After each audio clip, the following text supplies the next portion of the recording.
Referans Medical Group'un baş sponsorluğu ilə Anam Bilər başladı.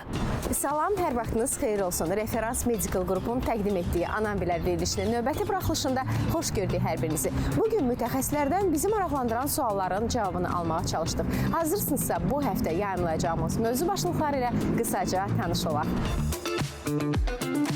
Adenoidin böyüməsi uşaqlarda fiziki və zehni inkişafın geridə qalmasına gətirib çıxardır. Uşaqlarda burun qanamaları baş verir. Burun qanamaları ciddi bir problemin xəbərçisi ola bilər. Boğaz əti o qədər böyükdür ki, uşağın tənəffüsünü pozur. Gecə sidik qaçırmaları belə uşaqlarda tez-tez baş verir. Tomatis metodu 2 yaş üzəri uşaqlara, yetkinlərə və yaşlılara da təyin oluna bilər. Bu cihazın funksiyası nədir? Diqqəti, yaddaşı stimullaşdırıcı bir pedaqoji üsuldur. Hava keçiriciliyi isə buradadır. Laboratoriya üsulunda filtrdən keçmiş fərqli bir melodiyadır.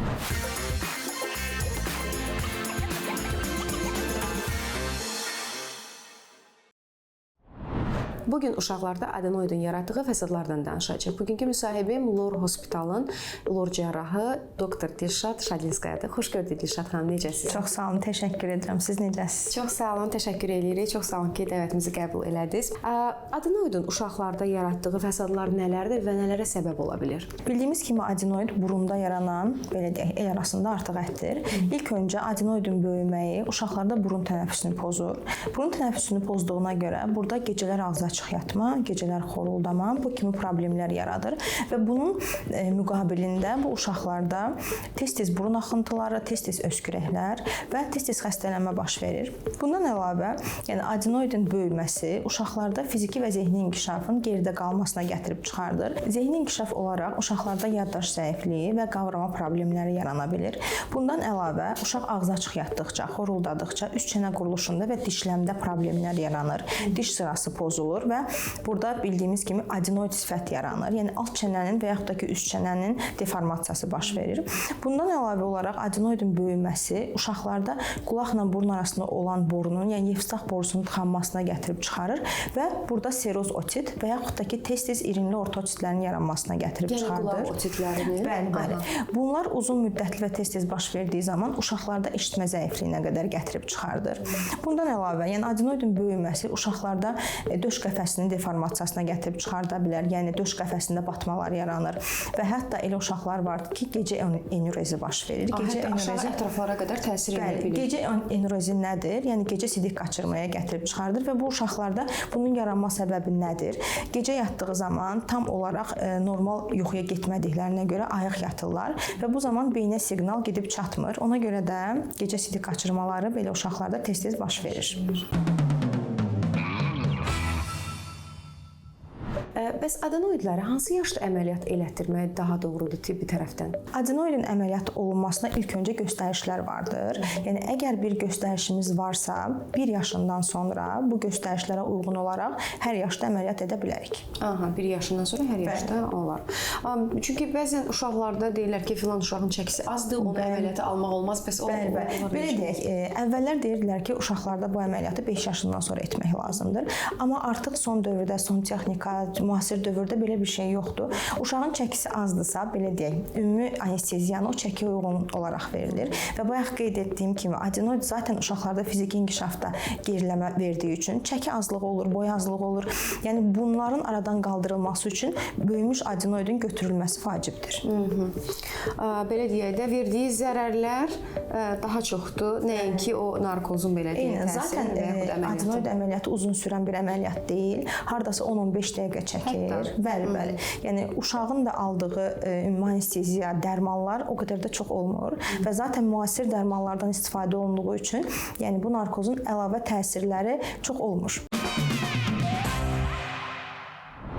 Dilşad xanım, hansı hallar uşaqlarda eşitmə zəifliyinə səbəb ola bilər? Gəlin ilk öncə yeni doğulmuşlardan danışaq. Burada belə deyək, erkən doğulmuş uşaqlarda eşitmə siniri tam inkişaf etmədiyinə görə burada sinir mənşəli eşitmə azlığı və yaxud da ki, eşitmənin ümumiyyətlə olmaması ola bilər. Bundan əlavə körpə uşaqlarda bir müddət sonra uşaqların belə deyək, qidalanma pozisiyasına uyğun olaraq burada adenoid yoxdur, amma uşağı doğru düzgün qidalandırmırlar. Bu zaman qidası orta orta qulağa da ola bilər. Çünki körpə uşaqlarda o bayaq qeyd etdiyim Yevstah borusu enli və qısadır. Yəni uzanıqlı vəziyyətdə yedizdirdikləri zaman bütün qida orta qulağa da olur və uşaqlarda eşitmə zəifliyinə gətirib çıxardır. Bundan əlavə nə ola bilər? Uşaqlarda qulaq keçəcəyində qulaq kirinin ifrazının artıq olmasının səbəbi ilə belə deyək, qulaq kir tıxacları yarana bilər. Bu uşaqlarda eşitmə zəifliyinə gətirib çıxardır. Çünki sanki bir yad cismin tıxaması kimidir burada. Daha sonra bayaq qeyd etdiyim adenoidin yaratdığı fəsadlar, tez-tez baş vermiş ortotidlər uşaqlarda eşitmə zəifliyinə gətirib çıxarda bilir. Və əgər bu uşaqlarda orta qulaqda maye varsa, bunu düzgün müalicə etmiriksə və yaxud da ki, əməliyyat edib tüp qoymuruqsa, yəni bu timpanastomik boru qoyuruq ki, orta qulağın havalanması düzəlsin və oradakı maye tamamilə içsin. Bu olmadıqda başlayır adgeziv otitlər yaranmağa. Adgeziv otitin isə belə deyək də səbəbi nədir? Buradakı maye orta qulaqda olan sümükçüklərlə pərdəni bir-birinə birləşdirir və başlayır uşaqlarda eşitmənin itməsi deyil də eşitmənin zəifləməsi baş verir və uşaqlar sanki xaricdəki səsləri necə deyim, quyunun dibindən eşidirmiş kimi olur. Buna görə də məsəl üçün mən hər zaman məsləhət görürəm ki, qulaqda bir maye varsa, uzun müddət davam edirsə və bu konservativ, yəni dərman müalicəsinə tabe olmursa, mütləqdir ki, orta qulaqda belə deyək, pərdədə bir cərrahi müdaxilə, yəni tüp qoyulması əməliyyatı olunsun. Tüp qoyulması əməliyyatı necə bir əməliyyatdır? Tüp ümumiyyətlə nə nəzərdə tutulur tüp dediyimizdə? Tüp dediyimiz kiçik bir borudur. Timpanastomik boru deyirik biz buna. Pərdədə çox kiçik mikroskopik bir dəlik açılır və həmin tüpü ora yerləşdiririk. Yerləşdirdikdən sonra hardasa bir 6 ay, 1 il ərzində o normalda o qulaqda qalır. Yəni orta qulağın havalanmasını bərpa edir və pərdə öz-özünü bərpa etdikcə həmin tüpü qulaq keçəcəyinə atır. Yəni normal olaraq pərdə tam bərpa olunur və tüp xaric olur. Doktor, elə körpələrdən, yeni doğulmuşlardan danışmışkən, körpələr çox vaxt ağlayanda analar, ən çox da nənələr deyirlər ki, uşağın qulağı ağrıyır. Yəni müəyyən səbəblərdən ola biləcək ağrıları da biz qulaq ağrısı kimi. Ümumiyyətlə körpələrin qulağının ağrıdığını ev şəraitində necə təyin edə bilərik? Hardan bilə bilərik ki, uşağın doğrudan da qulağı ağrıyır? Bu çox bizə müraciəti olan körpələrdə olur. Məsəl üçün həqiqətən də nənələr gətirir uşaqları ki, bəs uşağın qulağı ağrıyır. Hardan bilirlər onu? Uşaq ağladığı zaman deyirlər ki, bunu basıram qulağını və başlayır daha şiddətli ağlamağa. Nədir məsələ? Ümumiyyətlə uşaq ağladığı zaman, yəni körpə uşağın ağlamaq səbəbləri çox fərqlidir. Yəni hər səbəbi qulağa gətirib çıxardırlar ki, yox qulağı ağrıyıb, biz uşağı çimizdirəndə, yuyunduranda qulağına su gedib. Belə deyək, hər ağlayan uşağın hər hansı bir yerinə toxunduğumuz zaman zaten ağlamanın şiddəti artacaq. Əgər bu uşaqda belə deyək, qulaq ağrısı varsa, bu uşağın belə deyək, ağlamaqları periodik olmur. Qulağı ağrıyan daima ağlayır, belə deyək. Belə deyək, körpə uşaqlarda bilirsiniz ki, kolik olur, yəni bu qaz sancıları olur. Ən çox ağlama səbəbləri bunlardır. Bəzən valideyndir ki, yox, uşaq əlini qulağına atır, qulağı ağrıyır. Zaten uşaq yeni dünyaya gəlib, öz-özünü kəşf etməyib. Yəni uşaq belə ağlamır. Məncə refleksivdir o hərəkətlər uşaqlar. Və çox vaxt lazımsız qulaq damcılarından istifadə edirlər, lazımsız antibiotik tərkibli qulaq damcılarından istifadə edərək. Həkim məsləhətsiz. Bəli, uşaqlarda necə deyim, qulaqda göbələyə qədər gətirib çıxardan valideynlərimiz var. Və yaxud da ki, nanə cövhər qoyurlar ki, qulaq isinsin, belə olsun. Yəni qoyurlar demin, çünki mən də qoymuşam. Yəni bu kimi çarələr axtaran çox valideynlər. Amma nə etmək lazımdır? Həqiqətən də uşağın bir ciddi problemi varsa, yəni dayanmadan ağlayırsa və ağlama dayanmırsa, bəli, bu qulaq ağrısının olmasını göstərə bilər. Çünki bayaq qeyd etdiyim kimi uşağı uzanıqlı vəziyyətdə yedizdirdikləri zaman burada heç bir virus, heç bir bakterial bir səbəb olmadan Yevstah borusundan orta qulağa bəli qida gedib orada uşağın qulaq ağrısına səbəb ola bilər. Və bunu biz aradan qaldıra bilirik. Amma məsləhətim odur ki, əgər uşağın qulağının ağrıdığından tam əmin olmadıkları zaman, yəni lazımsız qulaq damcılarından istifadə etməsinlər. Və yaxud da ki, həqiqətən uşağın qulağı ağrıyırsa, çox vaxt ağrıkəsici qulaq damlalarından istifadə edirlər. Bəli, uşağın qulağının ağrısı keçir, amma proses orada davam edir. Davam etdiyinə görə də başlayır burada qulaq pərdəsi deşilməyə, həmin qulaqda olan problem belə deyək də irin xaric axmağa. Amma vaxtında belə deyək həkimə müraciət etsələrdi, prosesi dayandırsaydıq, artıq pərdənin deşilməsi olmazdı. Ümumiyyətlə uşaqlarda gecə tərləmələrində burun-boğaz ətinin rolu nə dərəcədədir? Ümumiyyətlə, yəni bir əlaqəsi varmı burun-boğaz ətinin gecə tərləməsi ilə? Uşaqlarda normalda gecə tərləmələri olan zaman valideynlər hər zaman deyir ki, uşağın D vitamini əksikdir. Amma mənim iş təcrübəmdə artıq neçə illərdir ki, bunu belə deyək də, valideynlərdən soruşaraq belə bir nəticəyə gəlib çıxmışam ki, uşağın burun tənəffüsü və yaxud da ki, ağız tənəffüsü normal deyilsə, bütün bədən əzələləri işə düşür. İşə düşdüyü üçün də və başlayır uşaqlarda, necə deyim, bədən iki bir eforla çalışmağa. Elə bir ekstra enerji sərf eləməyə. Bu zamanda çox pis tərləmələr olur. Tərləmə necə olur? Yəni ilk başda uşaq yuxuya getdiyi zaman başlayır həddən artıq çox boyun və baş tərləmələri. Valideyn deyir ki, uşaq yuxuya gedir, sonra tərləmə azalır. Çünki ilk yuxuya gedən zaman normal bir tənəffüs almamız lazımdır və uşaqlar bunu ala bilmədiklərinə görə tərləmələr olur. Və bu çox böyük adenoidlərdə olur. Yəni kiçik adenoidlərdə olmur. Bəzən valideyn deyir ki, uşaq axı ağzı açıq yatmır. Ağzı açıq yatmasa belə tənəffüs normal olmadığına görə belə deyək də ağciyərdə bir vakuum yaranır. Vakuum yaratmaq üçün də nəinki belə deyək döş qəfəsinin əzələləri, həm də qarın əzələləri işə düşdüyünə görə və burada başlayır həddən artıq tərləmələr. Yəni əgər uşaqlarda gecə tərləməsi varsa və D vitaminində normal belə deyək də göstəriciləri varsa, mütləqdir ki, burun-boğaz əti yoxlanılsın. Boğazda olan tonzillalar nə zaman artıq sayılır? Yəni artıq nə zaman o xaric edilməlidir oradan? Belə deyək, boğaz əti dediyimiz tonzillalar normalda, yəni bizim normal bir anatomik quruluşumuzdur, normal bir orqandır. Yəni o artıq ət deyil. Amma əgər bu uşaqlarda, yəni ciddi problemlər yaradırsa, yəni öz funksiyasını itirirsə, funksiyasını itirmək nə deməkdir? Uşaqlarda ildə bir 4-5 dəfə boğaz gəlməsi olursa, boğaz ətinin öz konfiqurasiyasını itiribsə, yəni necə deyim, lakunalar var orada, dəliklər çox genişlənibsə, orada qida qalıqları qalıb, orada necə deyim, üfunətli bir qoxu verirsə, bundan əlavə uşaqlarda revmatizm yaradırsa, ürəkdə problem yaradırsa, böyrəkdə problem yaradırsa, artıq bu belə deyək də boğaz əti bu uşaq üçün artıq ət sayılır. Və yaxud da ki, heç bu problemlərin heç biri yoxdur. Sadəcə olaraq boğaz əti o qədər böyükdür ki, uşağın tənəffüsünü pozur, qidalanmasını pozur və bu zaman mütləqdir ki, o boğaz əti oradan xaric edilsin.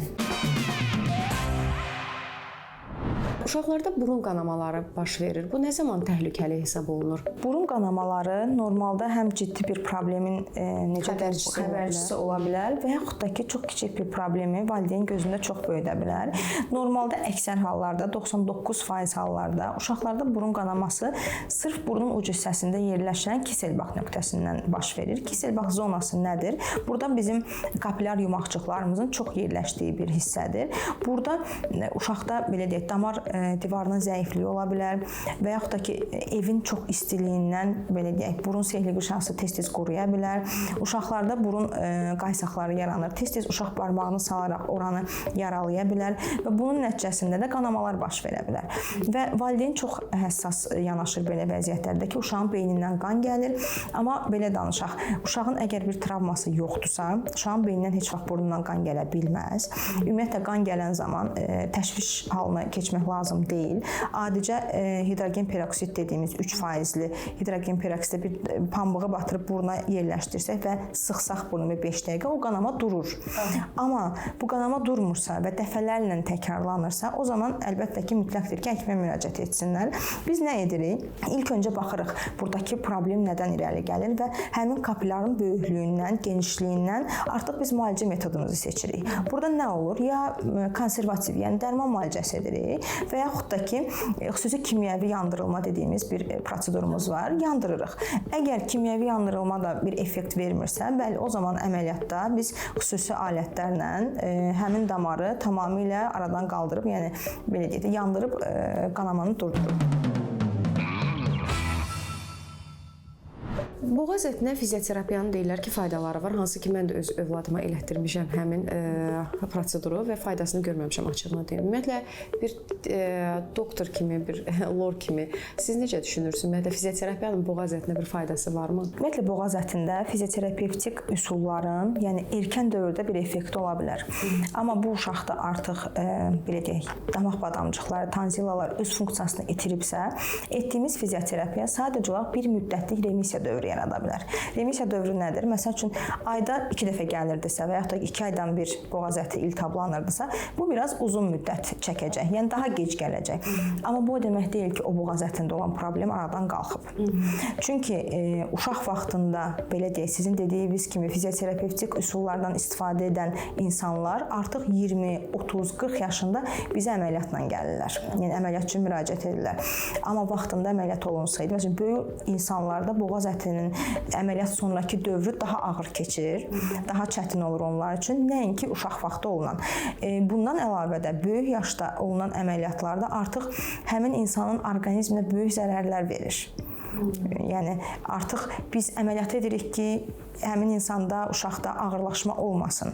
Amma təsəvvürə gətirin, ağırlaşmalar var və biz sonra əməliyyat edirik. Sonra əməliyyat edirik.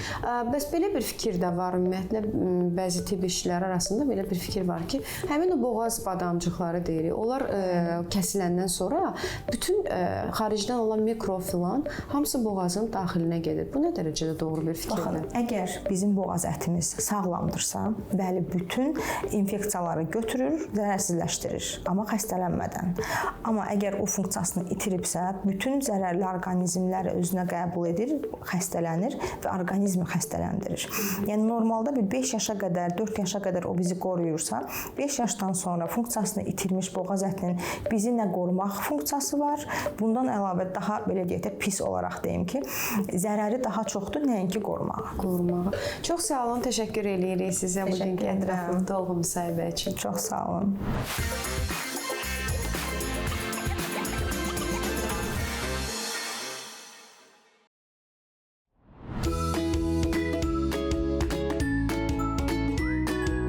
Bugünkü maraqlıdır rubrikamızda oyuncaqların tarixindən danışmaq istəyirik. Uşaqların həyatında mühüm rol oynayan oyuncaqlar onların ən qayğısız zamanlarının əvəzedilməz obrazlarıdır.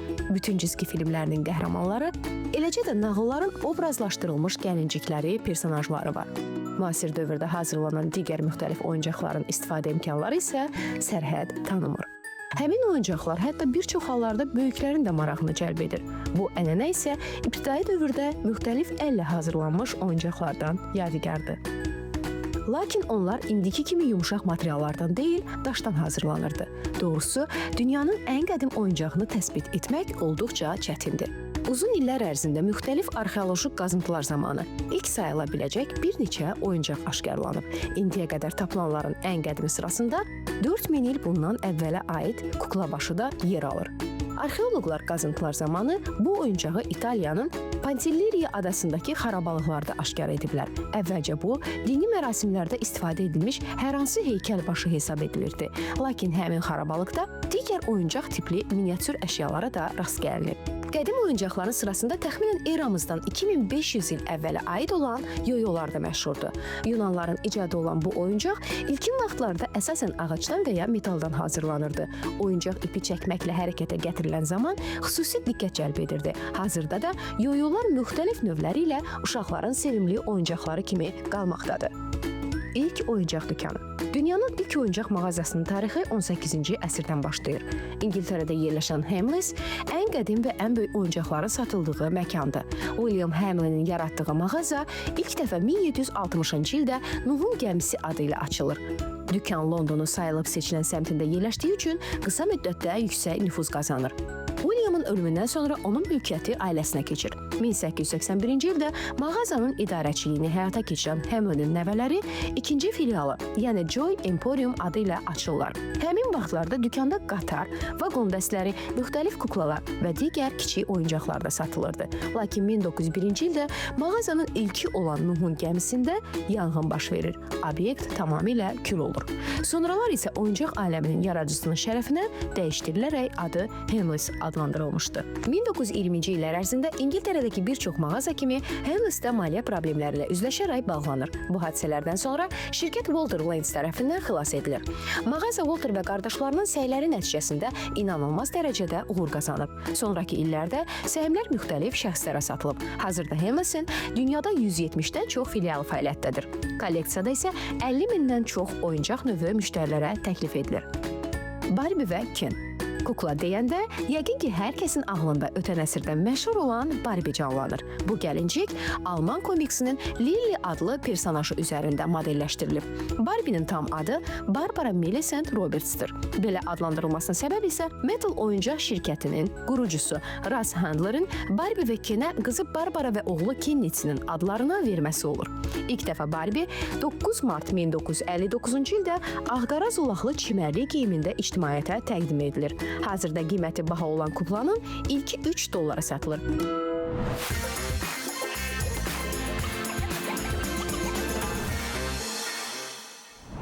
Bugün Tomatis cihazı və onun funksiyaları haqqında danışacağıq. Bugünkü müsahibim Tolerans Psixologiya və Lintik Mərkəzinin psixoloq-pedaqoqu Sevda Kərimovadır. Xoş gördük Sevda xanım, necəsiz? Salam Fəridə xanım, hər vaxtınız xeyir olsun, çox sağ olun. Sevda xanım, Tomatisin tarixi hardan gəlir və Tomatis nədir? Fəridə xanım, bu sualı çox verirlər və Tomatis axır zamanlarda Avropa ölkələrində, Amerikada çox yayılmış bir üsullardan biridir. Tarixçəsi Fransadan gəlir. Bu Alfred Tomatis tərəfindən icad edilmiş pedaqoji bir üsuldur. Beyni yaxşılaşdırmaq üçün, yəni beyin funksiyalarını stimullaşdırmaq üçün icad edilmiş tibbi deyil də pedaqoji bir üsuldur. Yəni bu həmin alimin adından götürülür bu cihazın adı. Alimin adından götürülüb, Alfred Tomatis adından. Bəs bu cihazın funksiyası nədir? Fəridə xanım, Tomatisin funksiyaları çoxdur və əsas funksiyalardan biri onu beyni stimullaşdırır. Yəni ki, neyronları stimullaşdırmaq üçün bir üsuldur və bu üsul təbii yolla gedir. Bir tibbi vasitə deyildir. Yenə dediyim kimi valideynləri bu çox narahat eləyir. Hər zaman verdikləri sualdır. Bu necə işləyir və uşaqlara hansı bir təsiri olacaq? Hər hansısa bir şüaya bağlıdırmı? Onu soruşum sizdən. Çox təşəkkür edirəm bu sualınız üçün. Çünki bu sualı çox valideynlər verirlər. Xeyr, heç bir şüa yoxdur. Bu sadəcə bir melodiya, bir muzikadır. Amma ki, adi bildiyimiz, hər zaman gördüyümüz musiqi deyil də filtrdən keçmiş, laboratoriya üsulunda filtrdən keçmiş fərqli bir melodiyadır, bir musiqidir. Onu dinləyirlər. Yəni terapiya vaxtı uşaqlar, belə deyək, pasientlər həmin musiqini dinləyirlər. Bəli, Fəridə xanım. Terapiya zamanı musiqilər dinlənilir, melodiyalar və biz hal-hazırda uşaqlar haqqında danışırıq. Əslində bu metod yalnız uşaqlar üçün də deyil, 2 yaş üzəri hər kəs istifadə edə bilər. Yetişkinlərdə də istifadə oluna bilər. Sevda xanım, bu terapiya üsulu necə aparılır? Fəridə xanım, terapiya üsulu Talkaps adlı bənzərsiz portativ bir cihaz ilə aparılır. Cihaz sensor, belə bir aparatdan, sensor aparatdan və qulaqçıqdan ibarətdir. Melodiyalar yüklənir cihaza və oradan qulaqçıq vasitəsilə ötürülür pasiyentə. Qulaqçıq da sadə bildiyimiz bir qulaqçıq deyil. Yəni qulaqçıqda həm sümük keçiriciliyi, həm də bildiyimiz qulaqdan hava keçiriciliyi ilə təchiz olunubdur. Qulaq keçirilici bildiyiniz burada belə bir hava keçirilici isə buradadır. Buradan keçir. O belə deyək də, kəllə beyin nahiyəsinə düşür də o hissə. Səsin sümükdən keçməsi, yəni ki, 10 dəfə qulaqdan eşitdiyimizdən daha tezdir. Ona görə uşaq qulaqdan adi bildiyimiz hava yolu ilə eşitməkdən öncə artıq sümükdən informasiyanı qəbul etmiş olur. Və onlar sinxron olaraq bir-birini tamamlayırlar. Belə bir üsuldur. Funksiyası var. Sevda xanım, Tomatis metodu kimlərə təyin edilir ən çox? Tomatis metodu 2 yaş üzəri uşaqlara, yetkinlərə və yaşlılara da təyin oluna bilər. Əsasən oxumaqda çətinlik çəkən, yaddaşında çətinlikləri olan, eşitməsi olub da dinləməsində çətinlik çəkən. Bəzən valideynlər deyirlər ki, mənim uşağım hər şeyi eşidir, amma ki dinləmədə problem var. Dinləmədə problem var. Dərsdə, məktəbdə dinləmədə problemlər olur uşaqlarda. Onlar üçün daha yararlı. Bəs bu autizm spektrli uşaqlara təyin olunurmu? Bəli, Fəridə xanım. Həm autizm, həm mutizm, hiperaktivlik və digər xəstəliklər. Bəli, hiperaktivlik, Kanyer sindromu, Asperger sindromu, bu sindromların hər birində Tomatis metodu keçərlidir və çox gözəl nəticələr əldə edirik. İş İş prinsipi ümumiyyətlə necədir tomatis metodunun? Yəni necə işləyir? Neçə daha doğrusu seans ərzində öz effektini göstərə bilir? Tomatis metodunun Fərdə xanım bir seansı 14 günlükdür. Bir seans götürürük deyiriksə, mütləq 14 günü tamamlamalıyıq və 14 gün ərzində əgər bir fövqəladə hal baş versə, 3 gün ara verə bilərik. Yəni ki, gözləyib də 3 gündən davam edə bilərik. Yox, elə bir hal yoxdursa, ardıcıl hər gün eyni saatda, eyni vaxtı tomatis metodu davam eləyir və bu 20 dəqiqədən 1 saata qədər davam eləyə bilər. Bu baxır həm pasientin vəziyyətinə, yaşına və ona qoyulan proqrama. Bu metod beyni necə stimullaşdırır? Beyni təbii şəkildə stimullaşdırır. Bu melodiyalar, dediyim kimi, sadə bir melodiyalar deyil. Orada Mozart melodiyalarından, marşdan, valsdan, bir də Qregorian xorallarından istifadə olunur. Və onların hər biri bir gün ərzində hər dördündən də istifadə olunur. Əgər 10 dəqiqəlik qoyulubsa bölünür, 1 saatda qoyulubsa yenə də onlar bölünür və bunlar təbii şəkildə beyni stimullaşdırır. Beyni daim tetikdə saxlayır və ona dinlə komandası qabiliyyətini belə deyək, dinləmə qabiliyyətini artırır. Hər zaman dinləməkdə. Yalnız klassik musiqilər, düzdür? Klassik Mozart musiqiləri, marşdır, Qregorian xorallarıdır, bir də valslar. Sevda xanım, onun cihazın içərisindəki melodiyalardan danışdınız. Elə mənim özümə də maraqlıdır. Ümumiyyətlə, onun içindəki melodiyalar nə melodiyalardır? Şərtdirmi onlar klassik melodiyalar olsun? Fərdə xanım, burada əsasən Mozart melodiyalarından, klassik melodiyalarından, onlarla yanaşı valsdan, bir də marşdan da istifadə edirlər. Bir də əlavə bir melodiya var ki, onu dəyişmək olur. Pasientin vəziyyətinə görə onu müxtəlif proqramlardan seçib ora dəyişmək olur. 4 cür melodiyadan istifadə olunur və o melodiyaların hər biri 14 günlük seansların hər günündə istifadə olunur. Yəni hər gün o 4 melodiyanın 4-ü də uşağa dinləndirilir. İstər yeniyetmə olsun, istər yaşlı olsun, fərqi yoxdur. Yəni ki, dediyimiz kimi tomatis aparatından yalnızca uşaqlar yox, yetkinlər, böyüklər də istifadə edir. Proqram hər biri üçün keçərlidir. Amma ki, onların yaşına görə, vəziyyətinə görə, pasientin diaqnozuna görə proqramlar seçilir və təyin olunur. Sevda xanım, bəs imtahan stresi keçirən tələbələr bu ən aktual mövzulardan biridir. Onlarda istifadə edilə bilərmi bu musiqilərdən? Bəli, Fərdə xanım. Daha doğrusu bu cihazdan. Əlbəttə ki, hal-hazırda bu dönəmlər bizim ən aktual mövzulardan biri abituriyentlərimizin imtahan stresi, onların imtahan həyəcanı, tomatis aparatı bütün qorxuların, streslərin, həyəcanın aradan qaldırmaq üçün bir gözəl bir vasitədir. Yenə dediyim kimi tibbi bir vasitə deyildir, pedaqoji bir yöntəmdir. Sakitləşdirici, özgüvən artıran və uşaqlarda dinləməni daha da stimullaşdıran bir cihazdır. Dinləməni, diqqəti, yaddaşı hər bir şey üçün stimullaşdırıcı bir pedaqoji üsuldur.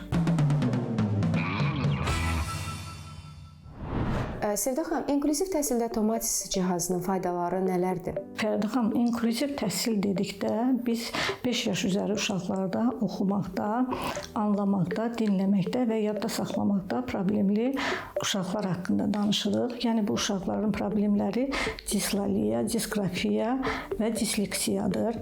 Bunlar məktəb ərəfəsi və məktəb zamanında heç bir problemi olmayan, hiss olunmayan bir uşaqlardır.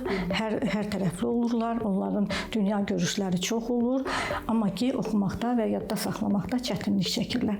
Əlbəttə ki, inklüziv təhsil üçün bu cihazın çox bir faydası vardır. 1-ci sinifə gedirlər uşaqlar və bildiyimiz kimi 1-ci siniflərdə qiymətləndirmə testləri yoxdur.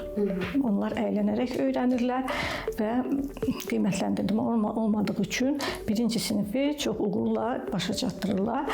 Amma 2-ci sinifə çatanda artıq summativlər, qiymətləndirmələr, artıq buradan problemlər başlanır və valideynlər müraciət edirlər ki, burada uşaqlarımız anlamaqda və hansısa bir testi işləməkdə çətinlik çəkirlər. Onda biz tomatis aparatından istifadə edirik. Sevda xanım, bayaq qeyd elədiniz ki, 2 yaşından yuxarı bütün pasientlərdə istifadə oluna bilər. Yaşlılarda necə istifadəsi mümkündürmü? Nə kimi nəticələr verə bilər? Fərdə xanım, iş prinsipləri dedikdə melodiyalar proqramlara görə ayrılıb və o proqramlar yaş səviyyəsinə görə hər fərd üçün ayarlanır. Yetkinlər üçün əgər xarici dil öyrənirlərsə, öyrənməkdə yenə çətinlik çəkirlərsə, bildiyimiz kimi xarici dillər var ki, bəzi dillər çox rahat öyrənilir, bəzilərində isə əziyyət çəkirlər, eşitmədiyi dildir, yadda saxlamaq çətindir, onda tomatisə müraciət edirlər. Hətta orada da köməkliyi dəyir. Tomatis metodunun əks göstərişlərinin olmadığının sübutundan biri də odur ki, tomatis metodundan ana adayları da istifadə edə bilərlər. Ana adayları stres keçirir, hamiləlik dövründə özlərini narahat hiss edirlər. Onlar sakitləşmək üçün tomatis metodundan istifadə edirik və onlar üçün də xüsusi bir proqramlar var ki, onlardan istifadə etmək olar. Yaşlılar üçün, yaşlılarda bildiyimiz kimi bəzi problemlər olur. Deməsi olur, məsələn, Alzheimer kimi problemlər yaşlanır. Pozğunluğu, yaşlılarda hətta enorezi belə müalicə etməkdə tomatisin köməyi vardır, faydası vardır. Çox sağ olun, təşəkkür edirik Sevda xanım sizə bugünkü müsahibə üçün. Buradan aparatın, belə deyək, cihazın daha doğrusu istifadəsindən narahatlıq keçirən valideynlərə son məsləhətlərinizi və yaxud da təkliflərinizi alaq. Fərdə xanım, mən ilk öncə demək istəyirəm ki, tomatislə maraqlananda onlar sırf onun mütəxəssisini axtarsınlar və o məlumatları sırf mütəxəssisdən öyrənsinlər. Çünki doğruları mütəxəssislər bilir və onları doğru yola yönəldəcəklər, lazım olduqları proqramı da deyəcəklər və müalicə metodlarını da deyəcəklər, lazım olub olmadığını da hətta deyəcəklər. Bu qədər. Hər bir valideynə biz sadaladığımız problemlər varsa övladlarında, istəyir yetkinlər üçün, istəyir böyüklər üçün narahat olmadan istifadəsini bizə müraciət edə bilərlər və lazım olduğu məsləhətləri ala bilərlər. Çox sağ olun, bir daha təşəkkür edirik. Siz sağ olun, təşəkkür edirəm.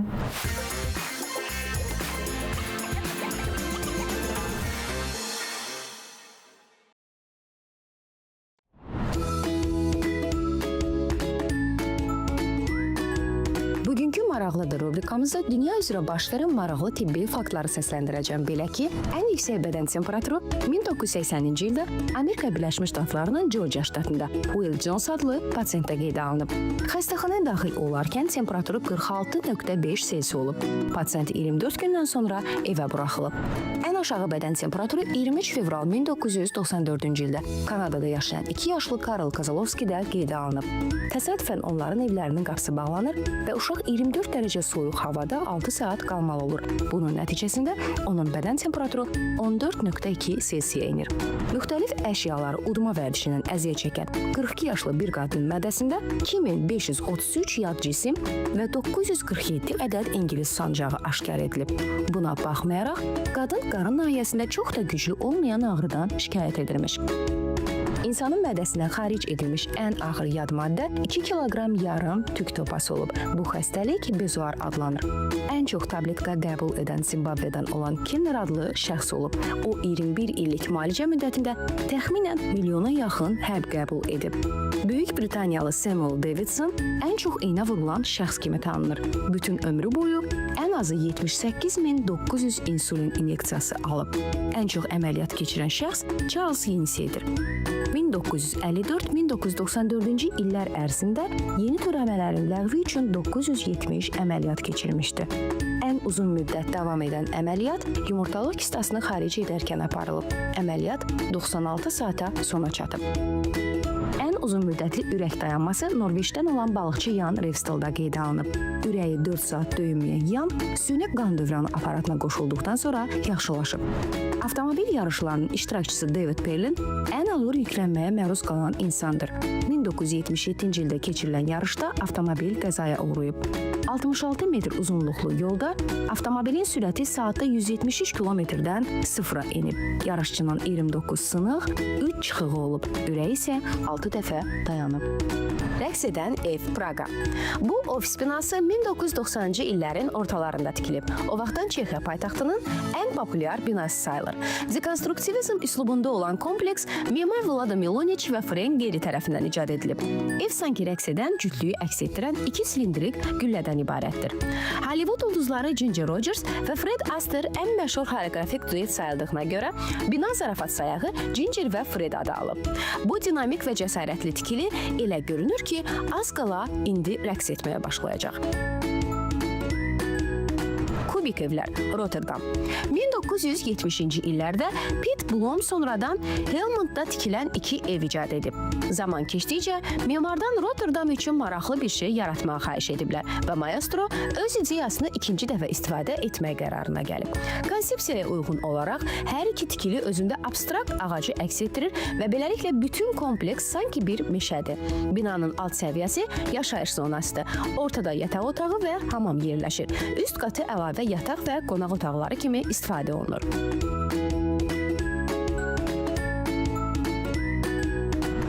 Nga mehmanxanası, Vyetnam. 1990-cı ildə əsası qoyulmuş bu təəccüb doğuran otel bütün ənənəvi mimarlıq standartlarından uzaqdır və nağıl personajının sarayını xatırladır. O özünün qeyri-adi quruluşu ilə diqqəti cəlb edir. Otelin heç bir pəncərəsi kvadrat və ya dairəvi deyil. Çoxları mehmanxananı dəllər evi, ağacda koma və ya hörümcək daxması adlandırır. Otelin sahibi bir vaxtlar Moskvada mimarlığı öyrənmiş, Vyetnamın sabiq prezidentinin qızıdır. Əyri ev, Polşa. Binanın tikintisi 2003-cü ilin dekabrında başa çatıb. Mimarlar Polşa rəssamı Jan Martin Schanzer və İsveç rəssamı Per Dahlbergendir. Evi seyr edəndə düşünürsən ki, bu ev bir vaxtlar normal olub, sonradan isə əriməyə başlayıb. Başqa sözlə, tikili real binadan daha çox sürrealist fantaziyasını xatırladır. Əyri evi axşamlar evin içindəki işıqlar yananda seyr etmək daha maraqlıdır. Meşə spiralı, Almaniya. 1998-2000-ci illərdə tikilən 12 mərtəbəli ev 105 mənzildən ibarətdir. Binanın tavanında fıstıq, ağcaqayın və cökə ağaclarının bitdiyi bağ salınıb və ətrafa gözəl mənzərəsi açılan restoranı da var. Sanki həyəti bürüyən bu binanın mimarı Avstriyalı Friedensreich'dir. O, qeyri-adi xətlərin və dizaynda təbii formaların istifadəsinin ustası sayılır. Müsahibələrindən birində o etiraf edib ki, düz xətləri şeytan aləti hesab edir. Təəssüf ki, mimar 2000-ci ilin fevralında tikintinin başa çatmasına bir neçə ay qalmış vəfat edib.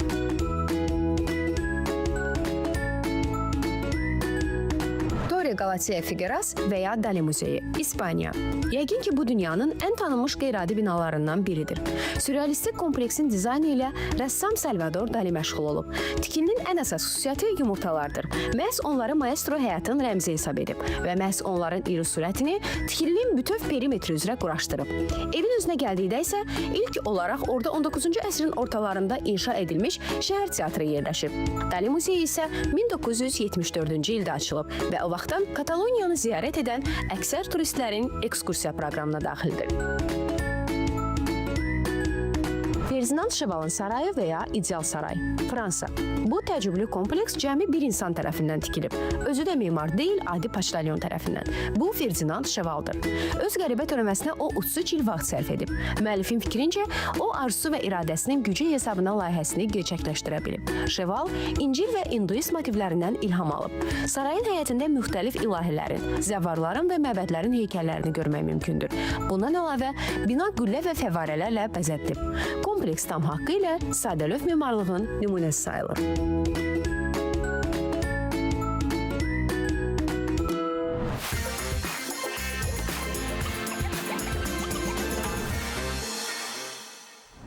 Beləcə, daha bir buraxılışımızın sonuna gəlib çatdıq. Mütəxəssislərimizə ünvanlamaq istədiyiniz sualları aşağıda qeyd etdiyimiz sosial şəbəkələrimizin mesaj və ya şərh bölməsinə yaza bilərsiniz. Özünüzün və övladlarınızın sağlığını mütəxəssislərə etibar edin. Bugünlük sizlərlə sağollaşırıq. Gələn həftə görüşmək ümidi ilə. Sağ olun, sağlıqla qalın.